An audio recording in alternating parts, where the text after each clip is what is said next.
We do not build the world with our friends. We build it with our opponents, or we don't build it.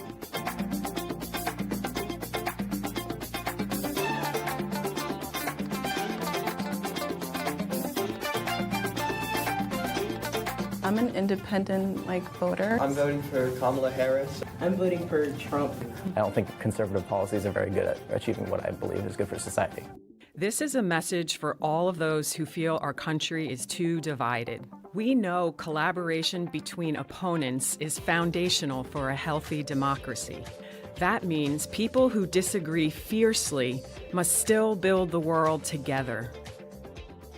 Do we agree? Donald Trump is kind of a vacuous narcissist. I kind of see Kamala as more of just the face of a democratic machine promoting policies that I think is going to destroy this country. He promised so many things, and to me it's like he lied. I believe that the Democratic Party in general represents it way better than the Republican Party. The Republican perspective is that this is causing illegal immigration to skyrocket. As we see with the border bill that Democrats tried to pass, and Republicans shot it down. World in Conversation is leaving behind the old paradigms of debate and win-or-lose conversations, leading the way for opponents to join forces and break new ground. Our trained facilitators step directly into the most pressing social issues of today, confident that every viewpoint holds a piece of the solution. Illegal and legal immigration doesn't seem as much of a distinction at this point. Like Medicare for all. Student loan forgiveness and Just overall, I don't feel as safe as I did. That he's very genuine to himself, but I don't think he's actually genuine to any of the politics he represents. So the tensions of our different ideas are awesome, but how are you going to continue this collaboration across ideas that you don't agree with? And holding those people accountable that we have influence on, that we elect, is something that I think we really do have power on if we all organize together. Mm-hmm. What would you do if you saw each other on the street and one of you's a winner and one of you's a loser?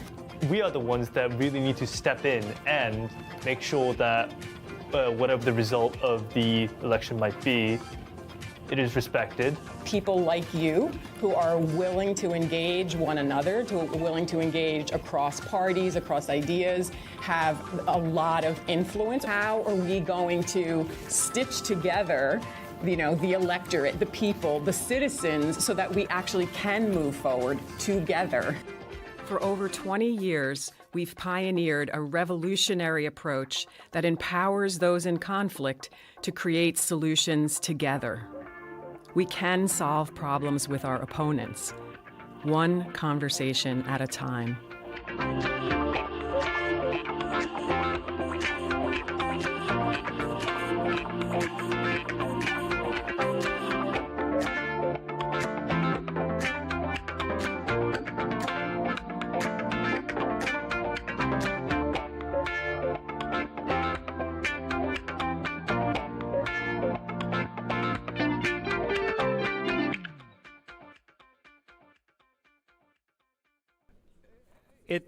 At the end of yesterday's class, there were a couple of things. G asked a question that I thought was an interesting question, and it was related to, we're looking at LGBTQ issues, queer issues, and it's kind of funny. I was having a conversation with someone today, by the way, and about using the word queer, and I grew up in a time when you didn't use that was a really derogatory term. Wait, by the way, Colin, why not introduce yourself and then we'll. What's up, everyone? I'm Colin Johnson. I am a fourth-year senior majoring in actuarial science. All right, hold the mic closer though. All right, okay, cool. Anyway. So for me, in my generation, queer was really like a derogatory term, right?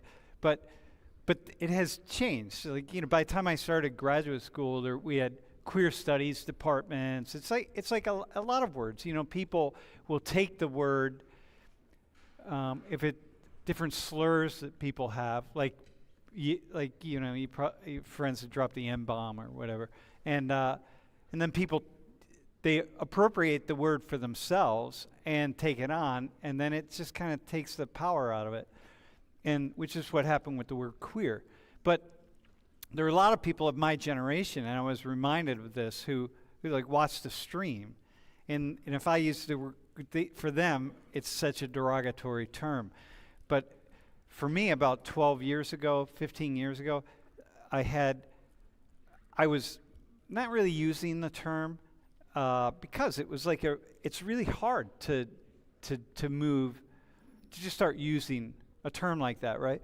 And but I had a group of students come up to me after class, and they were like, "Listen, man, you got to just start using queer, because if you don't use queer, like you're doing the LGBTQ thing, and like we just don't really trust that you're like in it, you know? Like if you can't use the term, if you're not using the term, like we know that you're cool and we know you're down and with these issues. I'm not cool on other issues, but whatever. But you got to just use the term queer." And so from that point, I just kind of started using queer. But I know there are people who watch the stream of my generation who feel offended by that, or who feel like it. All right. So anyway, man, dude. So can you go back to what you said to me after class? Like just the question, the initial question. Yeah, the question. Yeah. Yeah. So I just asked you basically like, what if we had someone or people of different faith backgrounds, whether it be Muslim or Christian or even Jew, come up and talk about why maybe they may not be completely for, or they may not be in full support of LGBTQ.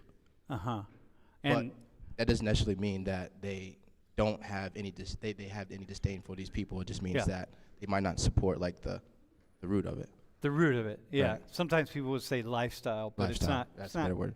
Yeah, but that's not a good word actually, because I will just say, because there's nothing that queer people do that's different in terms of lifestyle. You know, people say that, but I don't know what the lifestyle is. That's any different, right? But it's a good question. It's the question that G was raising, and I didn't, like a lot of times in this class, I just kind of go in different directions, and I don't entertain all sorts of questions that I really want to entertain. So it's a fair question, right? Well, how do you think I'm going to respond to it? What do you mean by that question? What do you think you're asking? So what about people of different, say, like faith backgrounds, right? Who are who aren't really down, or who just can't give full 100% support of people in the queer community because of what it's just perceived as sinful or a problem. Right. So you're asking me, how do you think I'm going to respond to you? Or what do you think I think about that? You would probably say that everyone is entitled to their own opinion, I would guess. And that doesn't mean you have to hate someone because of your own opinion. It just means that you can have what we're doing now, which is like some type of discourse about what you may believe and what I may believe. Yeah. Right. I think for me, we throw the word hate around. By the way, we're not talking about this issue in today's class, right? We're just going to have this conversation because I thought, hey, I want to have a conversation with you about something, and then we're going to go in a different direction. I think the problem with me, so I'm just going to talk to you now, right?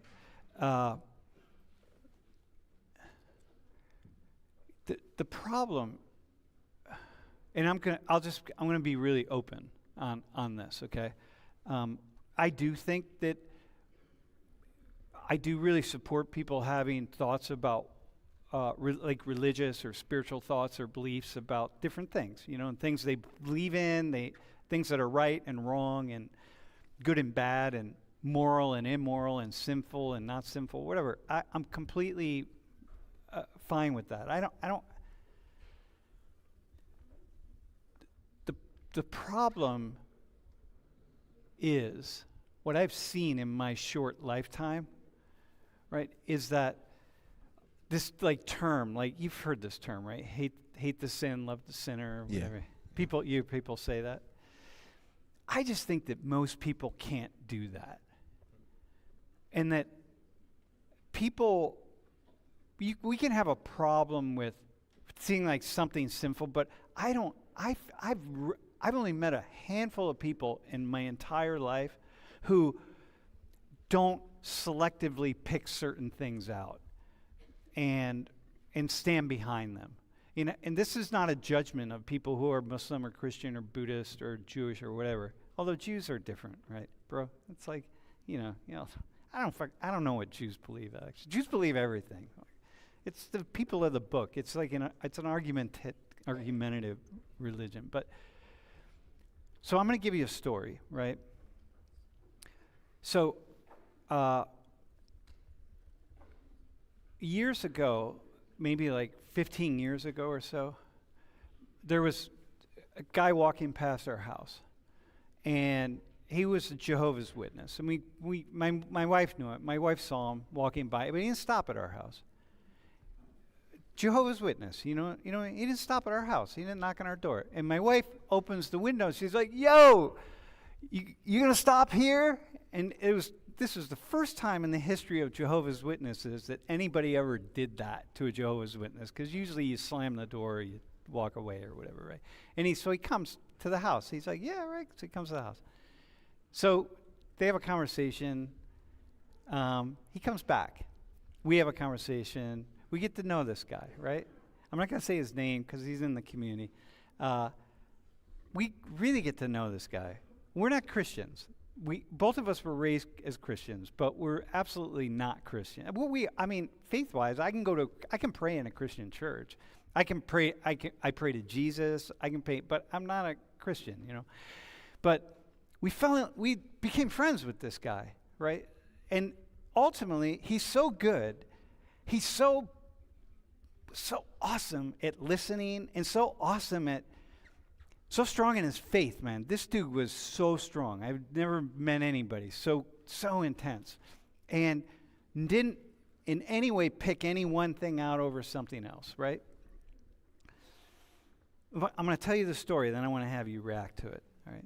So, and then we eventually, you know, we'd have dinners together, and he'd start bringing his family would come, his wife and his daughter, and, you know, we'd just talk. And every time he came over, at the end of talking, he would pray. We would pray. We'd hold hands, and we would pray, and he'd pray to God and Christ, and it was lovely to have somebody pray with you. You know what I mean? It was just beautiful, right? But we're not Christians, and he knows that. And he's not even, at some point, he's not even trying to convert us anymore, because we're just friends. But he's always going to pray, because that's who he is. He's like the most amazing person. And so he's got this daughter, and she's really just this beautiful, young, beautiful smile. Like, I met her when she was probably like 14, right? She goes on to get married, okay? But she marries outside the church, the Jehovah's Witness church, right? And, you know, like when your child gets of a certain age, when you're a Jehovah, do you know anything about Jehovah's Witnesses? Not really, no. Okay, so when your child gets of a certain age, they're no longer your child. They're brother, you call each other brother, sister. Like, you are brothers and sisters in Christ. It's really cool, actually. And the child thing goes away, because it's all about your relationship with God, right? So, Jehovah's Witnesses, they don't, if you're really in it, like this dude's really in it. So some of you probably have family or are Jehovah's Witnesses. Maybe you are in it, but I'm just going by the people that I'm like, whoa, you have gone to a new level, right? So his daughter is getting married outside the church. And one day, I come home, and he's there at my house for whatever it was. We met, he just came over to see me.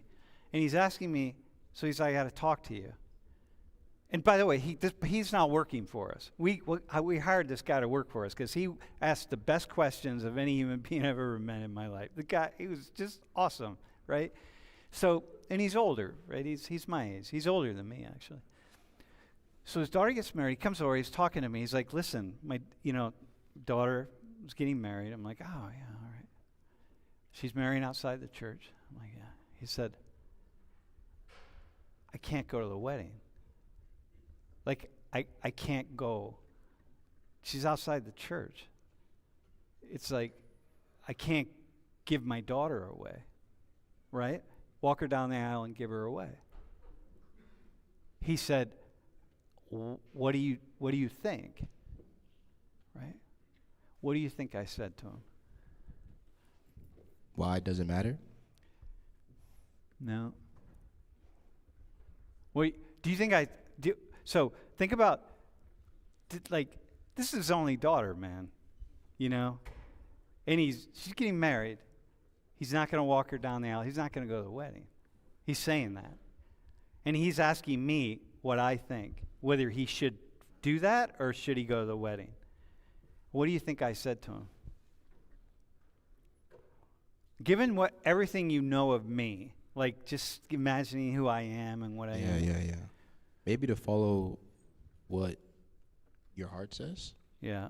And what do you think his heart said? Probably not to go to the wedding. Yeah. That's what I said. I said, you can't go to the wedding. Dude, this is bigger than you. This is about you and God. This is about her and God. This isn't about, this is different.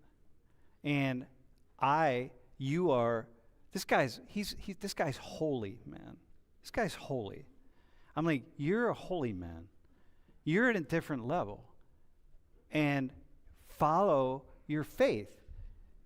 If you have all these beliefs and then the moment comes and you throw your belief aside, it's like, you can't do that. Like, fuck, man, you got to go all the way to the end.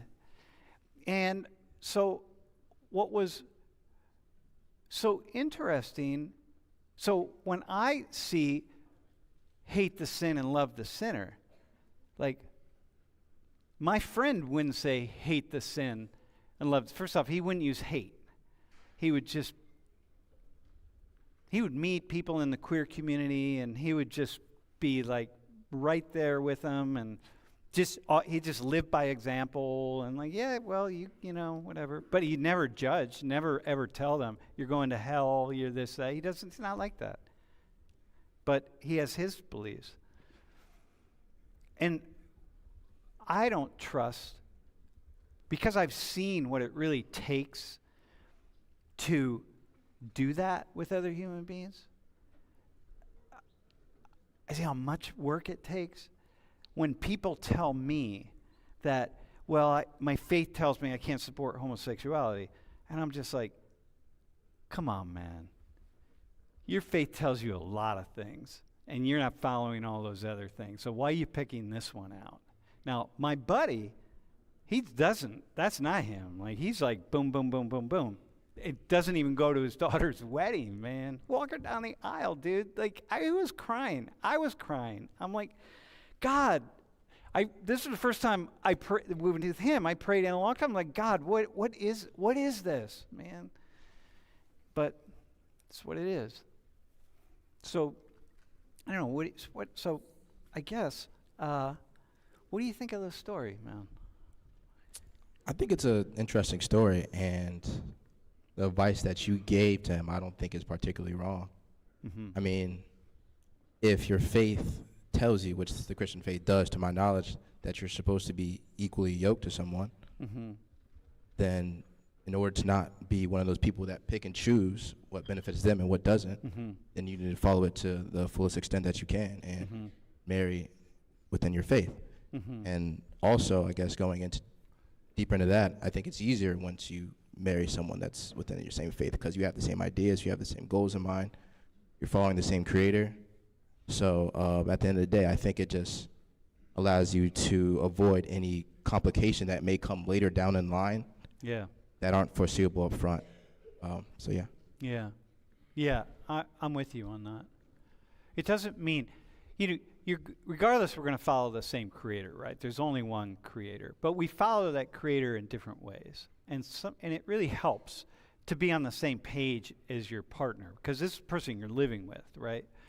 And I don't know, I think that Jehovah's Witness idea that your child becomes your equal at a certain age, to me, because we're just spirit. Like, you're a spirit.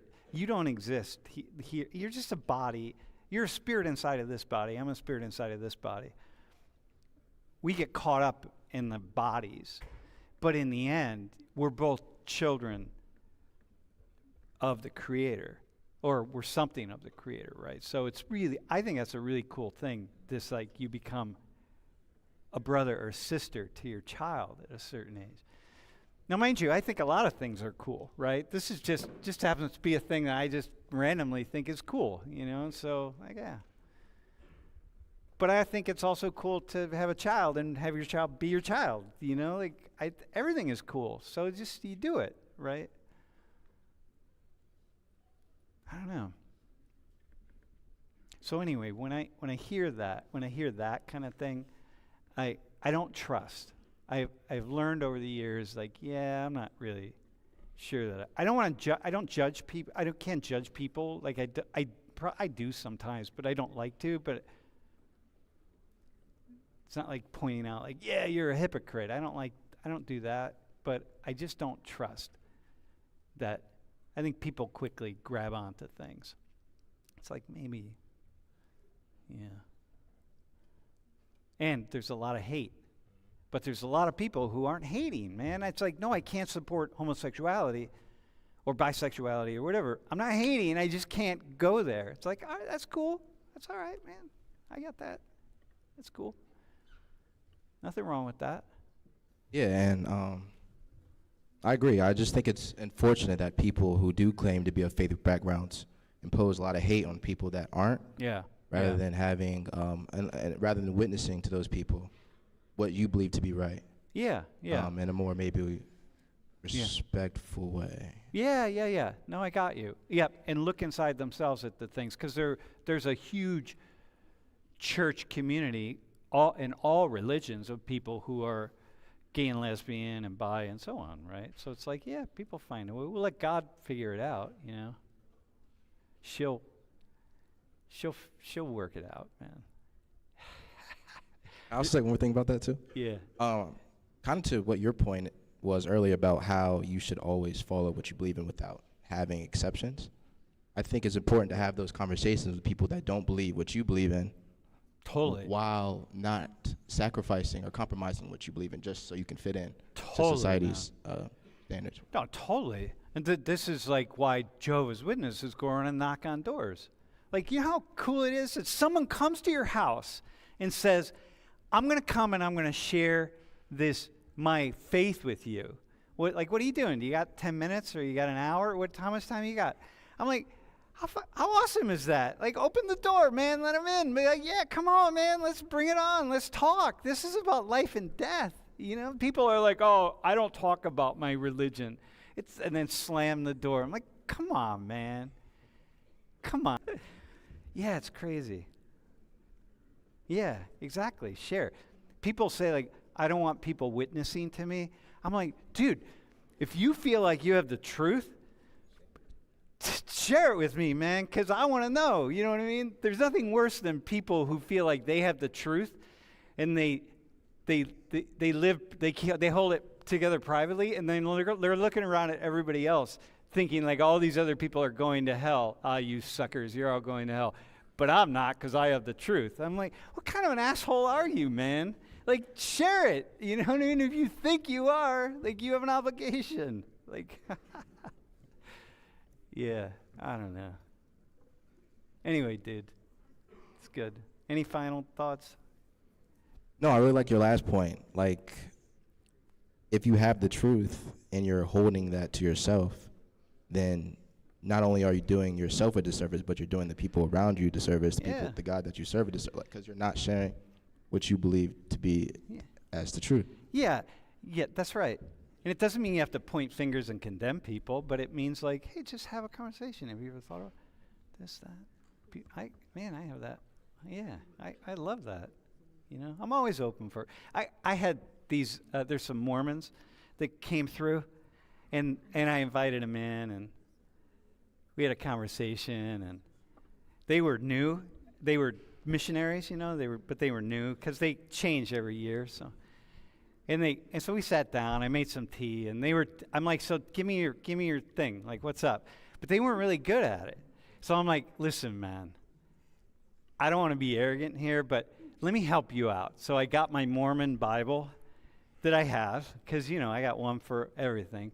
And I said, let me walk you through. This is what let me tell you some things about Mormonism that would be really good for you to talk about with people like me. I'm a teacher, so this is what I do. So then we had this awesome, cool conversation, and it was great. And then in the end, they weren't very skilled. So they were like, well, so what do you think? Are you interested? I'm like, nah, dude, I'm not interested at all. But I want to help you be better at what you do so you can bring other people into the fold, But I'm not. You didn't convince me, and I didn't convince myself, so it's all good. Just be loving. Right? It sounds like I like your energy, and I like what you're saying, and it's about be loving. Thank you. Yeah. All right, Mom. That's it. Dude, thanks, bro. Yeah, appreciate it. All right.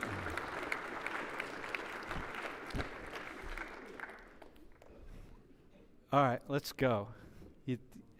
Yeah. We have 3, right? Wait. No, you're up, dude.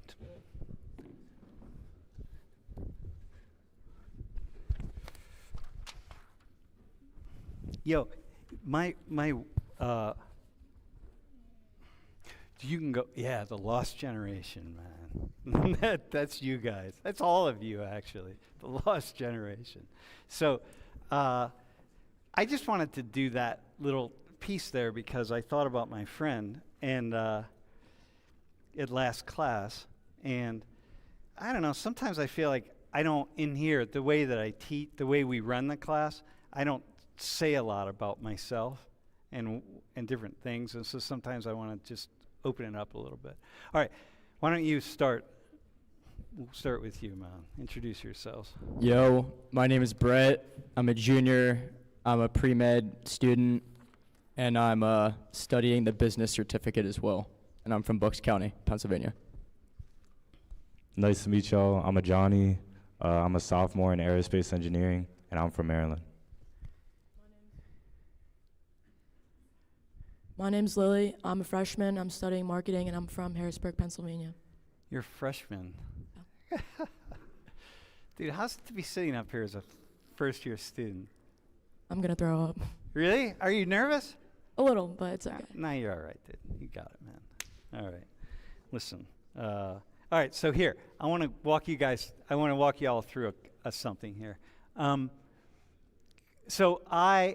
First off, I came upon this, and y'all have been through some serious stuff, right? College students in 2022 saying that, everything considered, it's difficult for me to remain enrolled in college. Emotionally, psychologically, socially, financially, those are really high numbers, man. Y'all have really, they've changed a little bit, I'm sure, since then, but you've all been through some real serious stuff. COVID was brutal, and I just want to acknowledge that, okay? Because the title of today's class is The Lost Generation, and that's in a way, that's you all. Okay, but go to the next slide. So I have people email me a lot.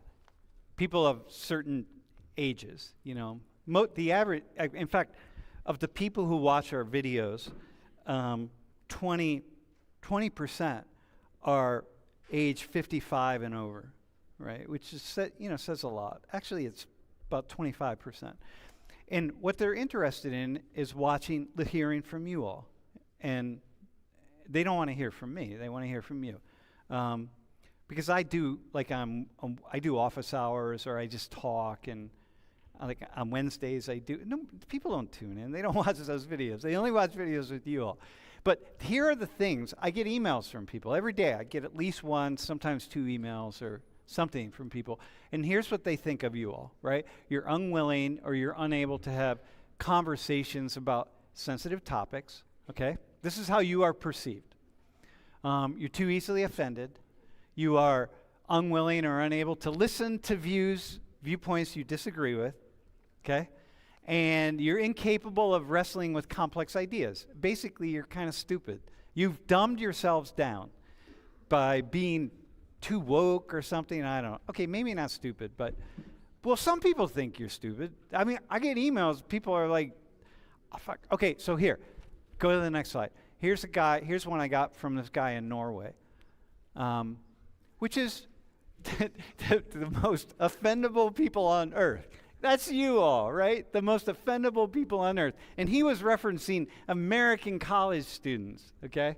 So you are the most offendable. And so this guy is like, dude, you are amazing. How do you not offend people? These people. And then here's another one. I have hundreds of these I could pick from. They all say the same thing.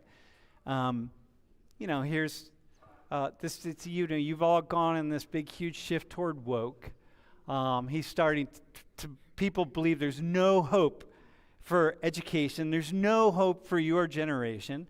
And in part they tune in because they keep listening to you all, because they don't have access, right? They don't have access to this. So they keep listening to you all, and you give them hope because they're realizing, oh my God, this is not a lost generation maybe, but who knows.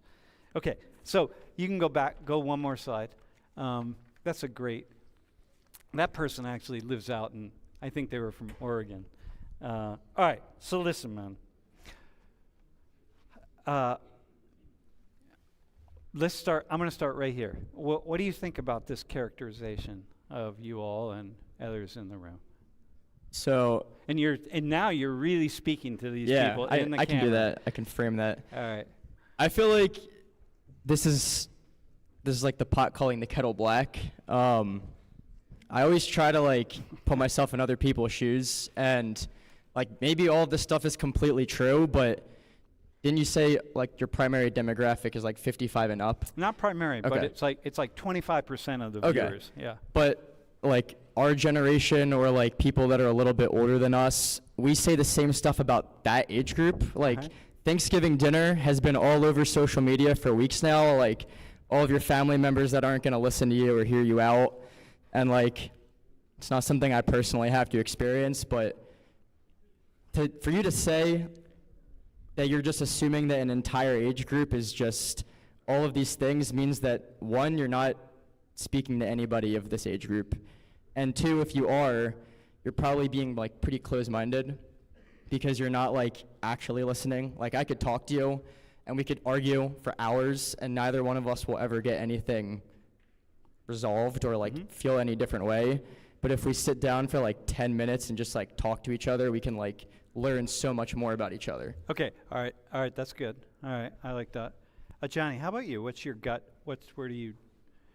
Where I feel on the standpoint is that, pretty much agreeing with him that if they already have a mindset where they feel it seems like they have a superiority complex, because they're older, they have that ageism type mindset, and it's you have to just kind of understand their viewpoint and be hey, you think this of us, and as much as we try and change your perspective, sometimes it's not going to work out. Sometimes it's not going to go through, and you just have to be accepting. But those who actually want to have an open mind, and those who actually want to listen will listen and won't list any of that. It's people who want to start arguments, and people who just want to start some anger issues in your life or something. I feel like they're the type of people who go out and they just make fights. They like to see the world burn. All right. That's me. To burn the world. Well, we've already largely burned the world through fossil fuel consumption, so we're leaving you with the ashes. Lily, is there anything that jumps out for you in that you would say? I think I basically agree with what they already said. If you have a prerequisite or a stereotype that you have in mind already, and you talk to someone of our age group and they say something that might spark that idea in your mind, then you already have prejudge them. Uh-huh. But I feel like that's applicable to like any generation. It might just be like people that are older than us think that like, oh, like we're young and we're dumb. So, Okay. like, All right. Well, let's get specific, right? Let's start with being offended. Like, when's the last time that you said, "I'm really offended by something"? I don't know, something somebody said or did or whatever. Lily, when's the last time? I don't know. I don't get offended really easily. Okay. Do you know people? Do you have friends and stuff who get offended? How many friends do you have that get offended really easily? I'm not really friends with anyone that gets like offended really easily. 'cause Wait, I feel okay, like wait, hang on. You got that, right? So, wait, say boomers. Say that again. I'm not friends with anyone that gets offended really easily. But do you have friends? Maybe you don't have friends. They're going to say, like, That's well, true. maybe you're a loner, you don't have any friends. You have a couple anyway? Yeah. I feel like the only time I've known or like that I've gotten offended or like my friends get offended if it's like something like really extreme. Extreme. Like something that like I feel like anyone from any age group can agree like, okay, that's not okay. Would get offended by. Yeah, exactly. But the thing is, okay, maybe your age group just uses the word offended more. Because, like, my age group, we don't really use the word offended. Like, we're not saying that. So maybe people are assuming that you're offended all the time. But my guess is the Thanksgiving dinner table, probably the people my age around that table probably get offended by all sorts of things, but they don't call it that, and so they can take the higher road. Wait, it's a Johnny, right? Yeah. How about you? When's the last time you were offended by something? It's been a while. I can't actually remember, but I mean, I wasn't personally offended by what someone has said to me, but I've been offended by like what someone has said about one of my friends or like about my parents. So it's like I feel that's. And when you say I've been offended, what does that mean? Like, it means I put myself in their shoes, and if they were talking to the person they were talking about, like in that sort of way, I take that as, yo, what are you doing? Like, what are we talking about? So I feel like more of like a, like sympathy, empathy type of thing. Yeah. So putting myself in their shoes, I feel like that's the only way I get really offended at like some certain point. But really, I don't really care. I know myself, so. Okay, so here, I want to stay with you for a second, right? So one thing that you wrote when you applied to volunteer is that you've never experienced racism. So you, as a black guy, most people of my age anyway, are going to see you as a black guy. Yeah. And they're going to be like, oh, of course, he's probably really sensitive to racism. And he's probably going to he might have stories, right? Right. And you don't have anything. I mean, I grew up in PG County, if anyone knows where that is, but it's like a predominantly black county. So I'm just like kind of surrounded by like people of like-minded or like just. Yeah, but you got to have encountered the police, or you're up here. Yeah, but I mean, they're just. But you don't I don't know. I just don't. I've gotten lucky. I just haven't been in any situations where I've just been like, yo, you're black, get out, or like. Or just something. Something like that. That's offensive. It would be offensive to anybody around on the word, on the issue of race.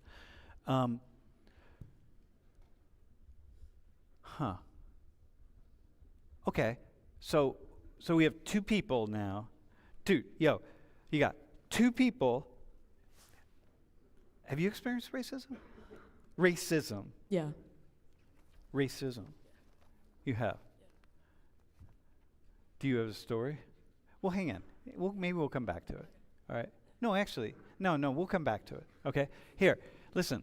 Not that I don't want to hear it. You know what I mean? I just can't. If I get, it'll be like the comment I made about wiping your rear end earlier. I'll just like the wires just get crossed in my head, and I'm like, what the hell am I talking about? Okay. So offended, Brett. So you're Jewish. And you're like really Jewish because you're really active in Hillel and so on, right? Okay. When's the last time you were offended? I feel like you kind of touched on this a few minutes ago, but I feel like there's a difference in the word based on like what you mean. Like all the time I get pissed off by stuff people do or like something might upset me, but I might not say it. Like I might just keep that to myself. And I feel like that's something that a lot of people in here might agree with, but like outwardly offended doesn't really happen that often. Like I feel like there's a lot of people in other generations that have been offended over much more minuscule things. Dude, the boomers? Definitely, man. We get offended by all sorts of stuff. Or like also like older people also care about things a lot more, I feel, than younger people depending on the topic because they have more time to devote to something like that. Whereas most of the people in here, we're more focused on studies, getting what we have to do, seeing our friends, living our life. Well, there's a way in which, sometimes we just we just put things onto other people that we're actually feeling. So a lot of these people here who say these things in these emails to me, like, oh my God, I can't believe it. I like students aren't as XYZ as I imagine them to be, right? Or maybe it's just your class, or maybe it's just your students. How do you pick them? That kind of thing. And I'm like, no, actually, I think this is what it is. So what you're saying is, well, I get angry about a number of things, but I don't walk around with the offense flag going like, I'm offended by this and I'm offended by that. Yeah, I mean, even that last bullet up there, incapable of wrestling with complex ideas. I'm sure there's a lot of older people that could tell us that what we're going through in college is not that hard, but I'm sure there's a lot of people that have changed their major or dropped out or realized that like something that they were doing was just not feasible, like with work or a partner, and they're just not thinking about that. They're just looking at what we're doing. Well, here's the other thing, right? People forget what they were like in college. Like people will hear us. I have to remind people all the time, hey, man, when you were 20 years old, like they'll write in comments in a video, oh, I can't believe these students sound so dumb. They don't know. And I'm like, how much did you know when you were 20 years old, man? Like everybody who will reach back and say, when I was walking to school, the snow was up to my waist. Yeah, that's because you were this tall, man. You know what I mean? Like, yeah, you got that? You're this tall, so the snow's that high. That's how it is today. And like, we had it tough back then. So it's that kind of stuff, right? So, yeah. But how about being willing to listen to views you disagree with? So here, let's talk about the past year and 2 months. Israel-Palestine. How often have you sat down and talked to people about, let me just say, how willing are you to talk to people who have views you disagree with?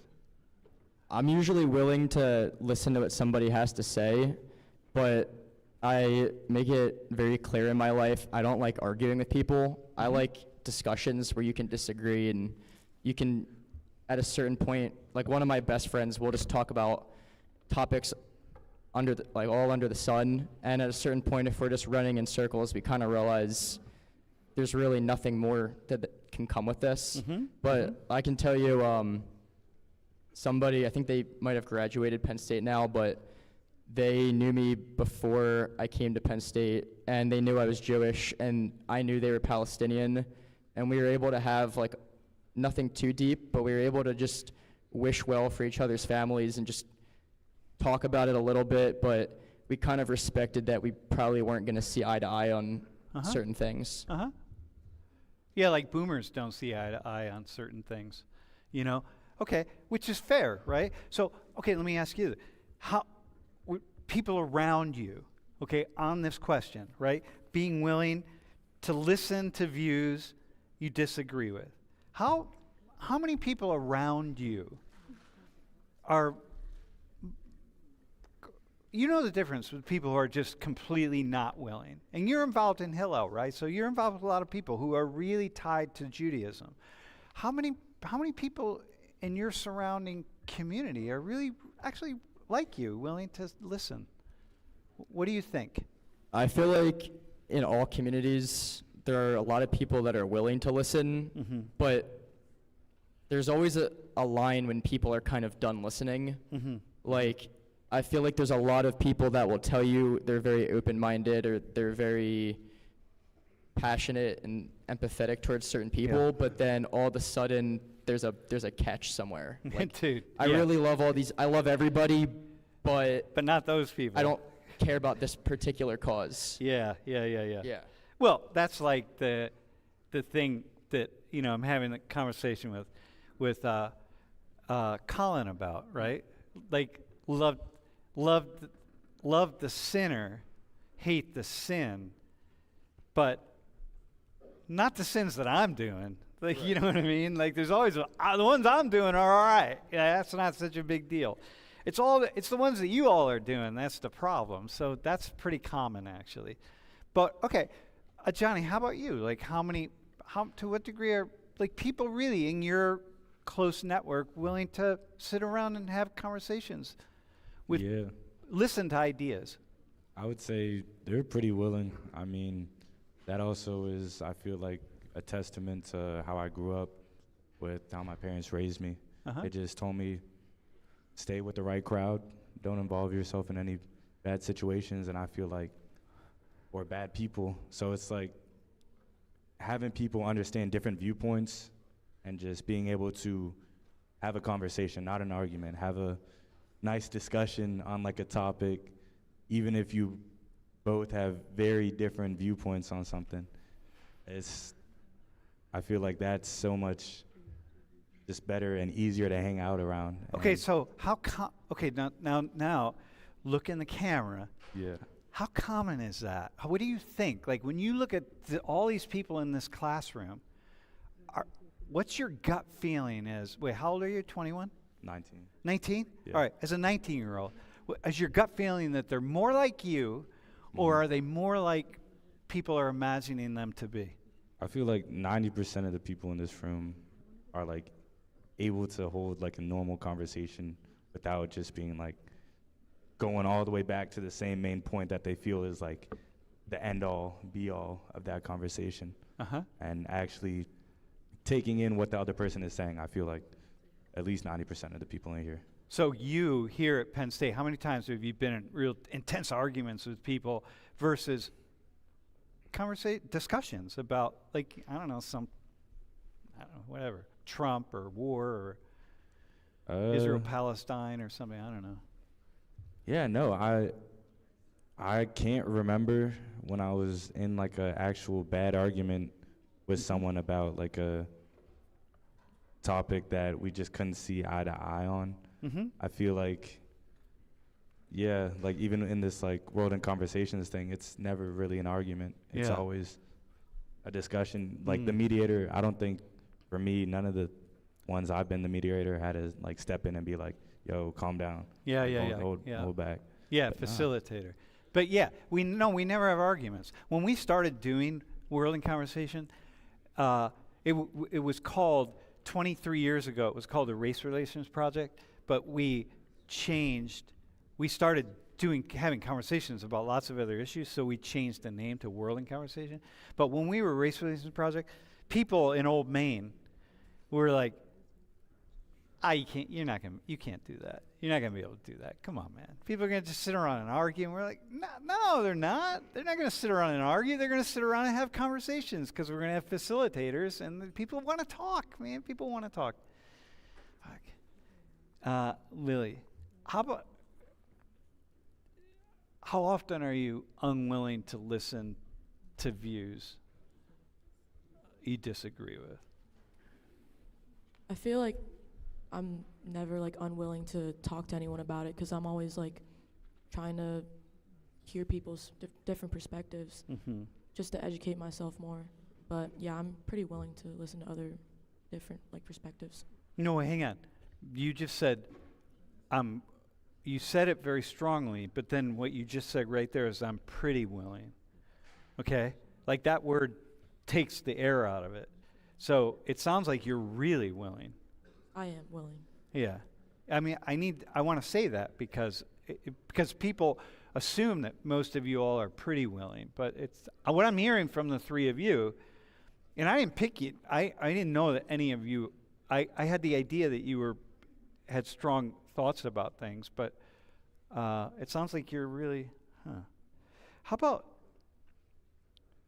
talking about so you're all snowflakes, right? You know what snowflakes are, and snowflakes are really delicate and they melt really easy, and so that's this term that you've been given, and it's not just it came from the right, it came from the conservative world, like the Fox viewers kind of stuff, Tucker Carlson, my good friend, and that kind of stuff, right?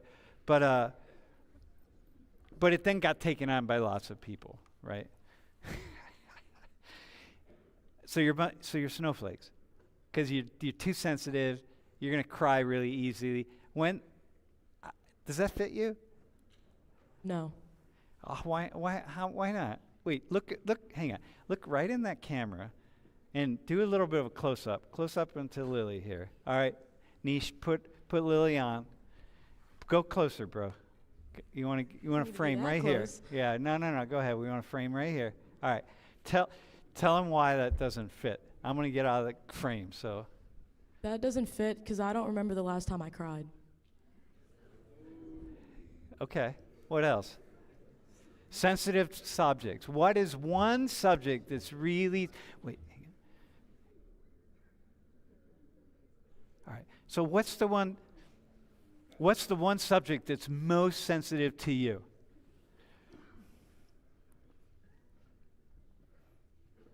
That would be the one that would lead a melt. That would lead you to melt, like cause you to have a meltdown. Just like, oh my God. Probably just anything with my parents. Like, I don't really care I do care if people are racist to me. It doesn't offend me as much. But when like I've witnessed people be racist to my parents, like that really gets me going. So, yeah, probably that. And your parents are Vietnamese immigrants, Yeah. right? Yeah. Do you speak Vietnamese, by the way? Little. You know, I was in Hanoi 2 weeks ago. Really? Yeah. That's not my crowd. That's not We're your south. crowd? Yeah, oh, you're south? Where? From Towards like Ho Chi Minh City, like that area? a couple hours out. Yeah? So it's like really south, like near the bottom. And you know, like, and the time we were there, we didn't have pho once. Really? We had to go to Seoul, and we went to Seoul, and we got pho, got great pho, but we didn't have it in Hanoi. All right, but listen, so your parents, and your parents are immigrants. Yeah. Okay, so listen, but anybody would be bothered by that. Yeah. Like, come on, man, like anyone's going to be bothered by that. So you're telling me that's the most sensitive issue for you. Probably, yeah. Otherwise, you have your duck feathers on, that you're just like, yeah, whatever, it rolls off my back. How about you, Johnny?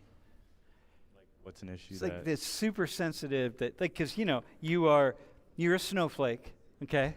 Okay.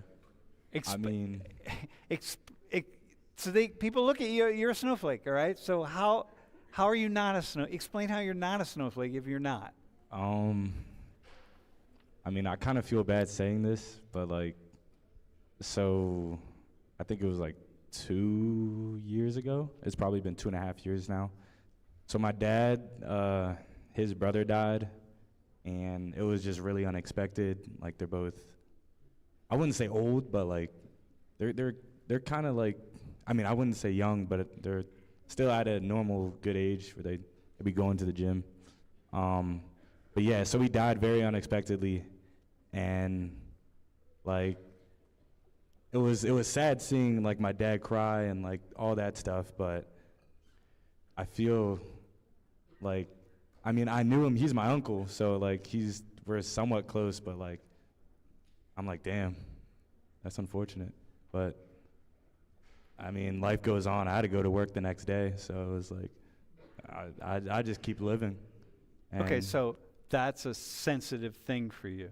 I would say, that's like a thing where it's like, I feel like it's not, I mean, it's a sensitive topic, but it's not crazy enough for me to like start bawling or something. Okay, all right, I got you. So really, if that doesn't put you in a puddle of tears, then yeah, where's the sensitivity then?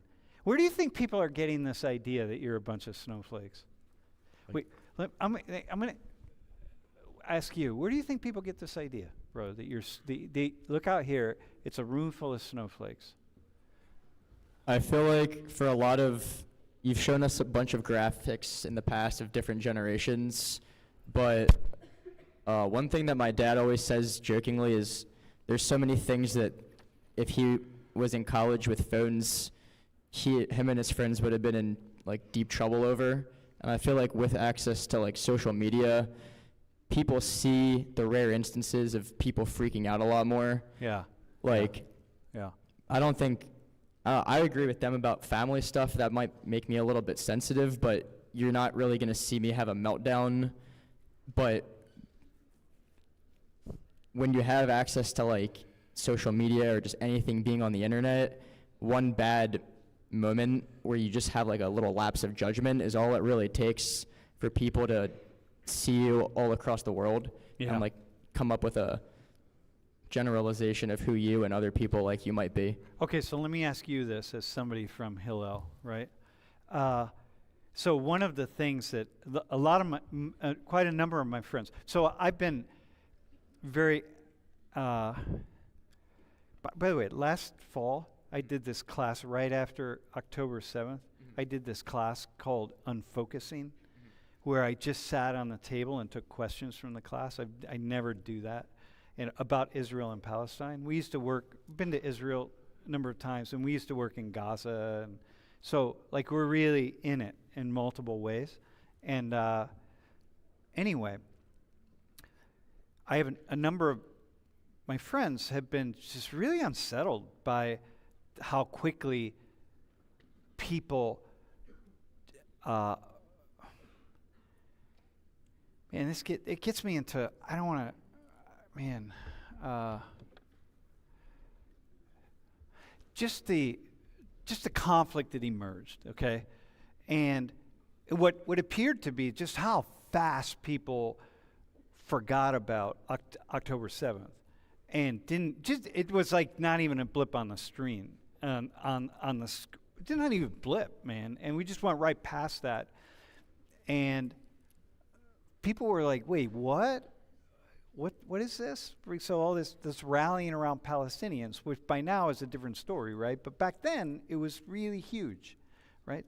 So how quickly people rallied and forgot what happened to Jewish civilians, citizens, right? It's human beings. So I guess what I want to ask you is,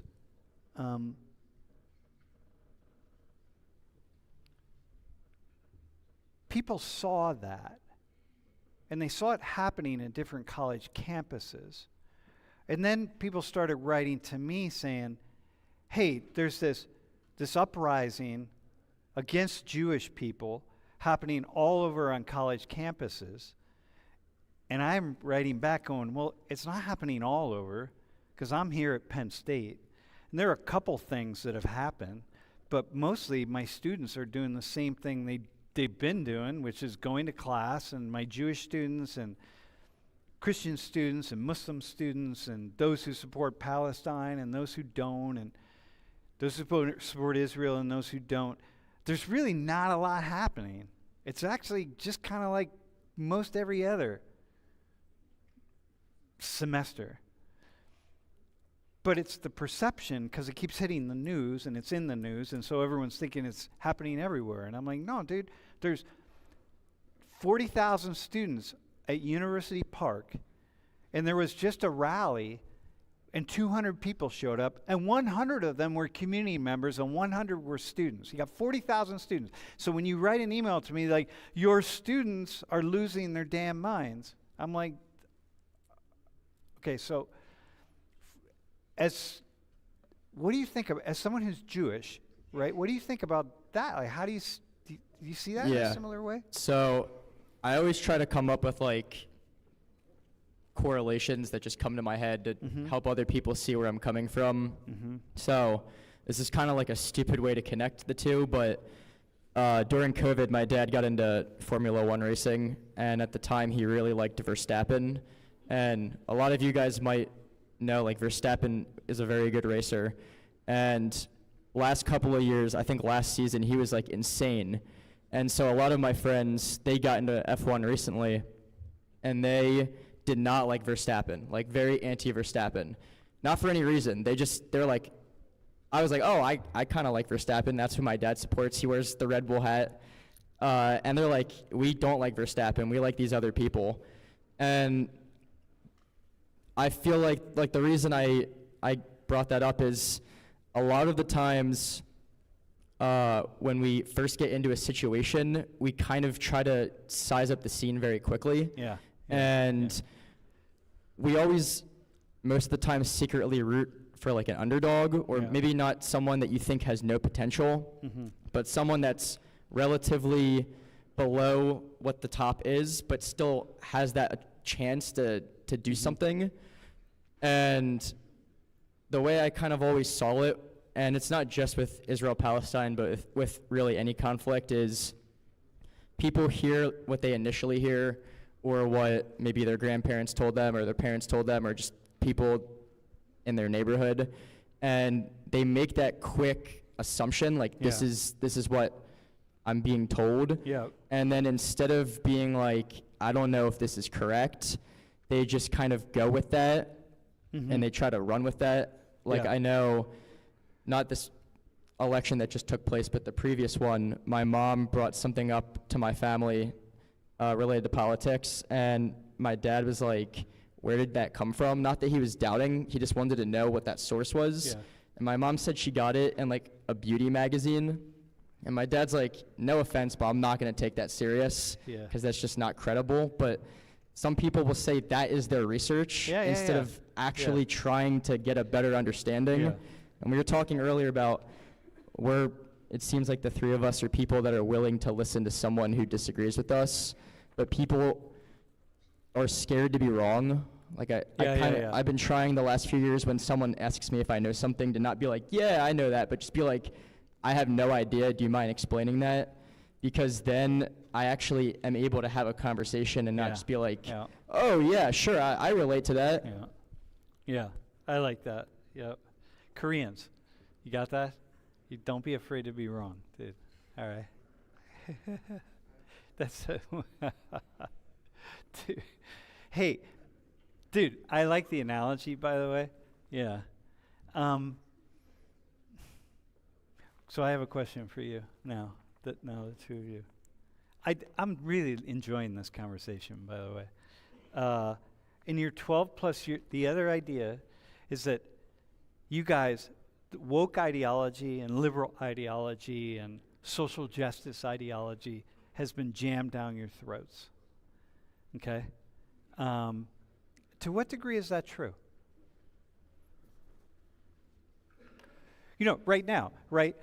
Part of the Trump administration, one of those moves is to get rid of the Department of Education, because we need to, like, stop from way up high and above, stop telling people what they have to teach and tell students in the classroom. You shouldn't be learning about queer issues in elementary school. You shouldn't be having these conversations. Everything's about race and immigrants and this and all the woke issues, right? To what degree has this stuff been jammed down your throat? Never. I went to Catholic school for 13 years of my life. I remember in 7th grade, we had a science teacher that year that was just like a random lady in the office because we couldn't find a different teacher. And she told us evolution wasn't real, because that's what the church tells us. Okay. So she was like, I think someone asked, like, is it true that we came from monkeys? And she was like, don't believe that. We're Catholic. Got you. Right. And then, like, the next year, I learned that it was real. Well, hang on. You don't know. The Earth might be 6,000 years old or whatever it is. So it's not jammed. You really. Not at all. But wait. But when did you first start talking about? I don't know, like Queer, let's go with queer issues. When did you first start talking about it? Because people have the idea that you've been talking about that since like first grade. Yeah. So obviously I went to Catholic school, so like the stuff that we learned wasn't really like what the government like tells us to learn or whatever. So the first time like we learned about anything that had to do with like gay people was my sophomore year. In high school? Yeah. We talked about it in morality. Okay. All right. So that's not. It's like you're not having classes and you're not being indoctrinated. No. You guys are shaking your head. Same thing. It's like it's not. Huh.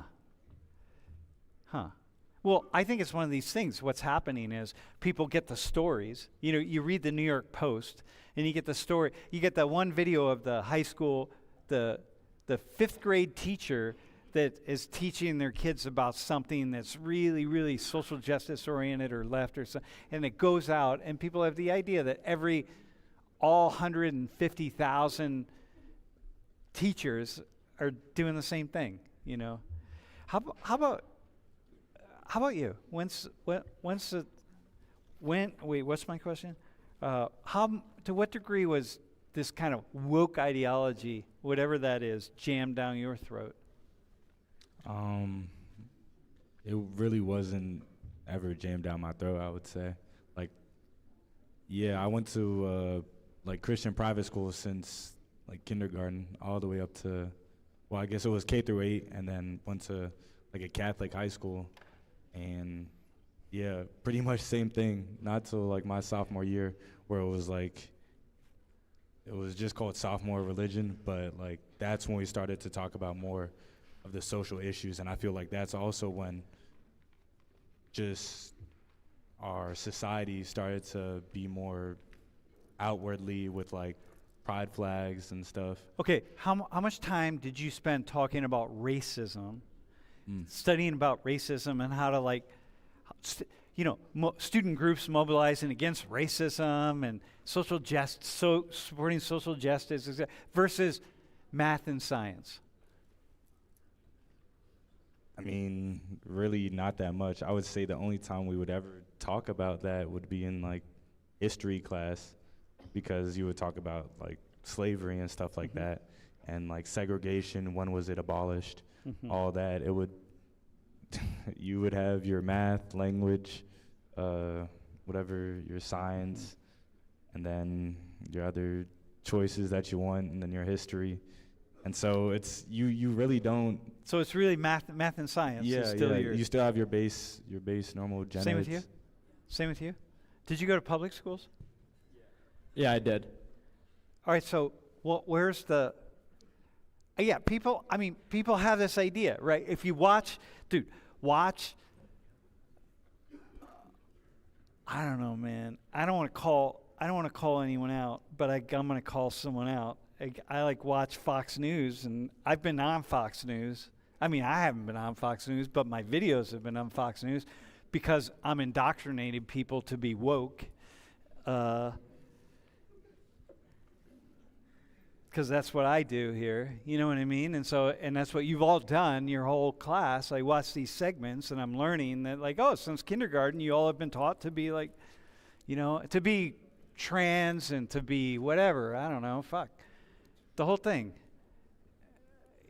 You were kind of making me think about, in my major, there's a lot of classes I take that for the last 3 years I thought were completely pointless, until this year when I'm starting to study for my MCAT, I'm realizing like how certain things actually do matter. And it kind of made me think about kind of what they were talking about.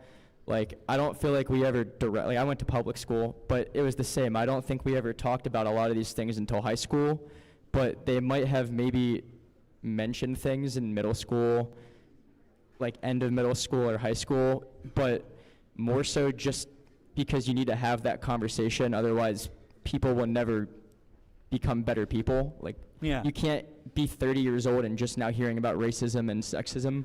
Well, this is the thing, right? So there are a lot of people my age who will be like, yo, hang on. People will say then later, why didn't we talk about this stuff in school? But yet, if you do ever talk about it in school, and it sounds like y'all really didn't talk about it very much in school, okay? But if you do, then it's like you shouldn't be talking about that in school. But then other people are like, why aren't we talking about that in school? And it's a really sort of schizophrenic. All right, man, any, do you have any questions for me? Come on, man, you gotta have one question for me. What made you choose this topic? Like, what? This topic? Yeah. I think because I got, wait, hang on. Dude, see what we deal with here. It's cold outside. Nah, listen, man. No, what happens is each individual person puts a jacket on or whatever, right? Or makes a little statement. They've been very good today, by the way. Y'all have held them. But what they don't realize is when each individual person does it, it starts to get loud, right?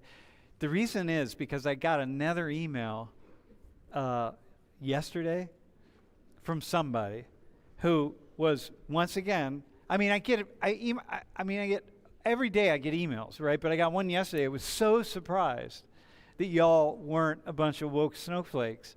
And then I just thought, I just got to have a conversation about this because I don't know. Maybe you are woke snowflakes. I don't know. Huh. Yeah. Life, man. Anyway, thank you. Thank you.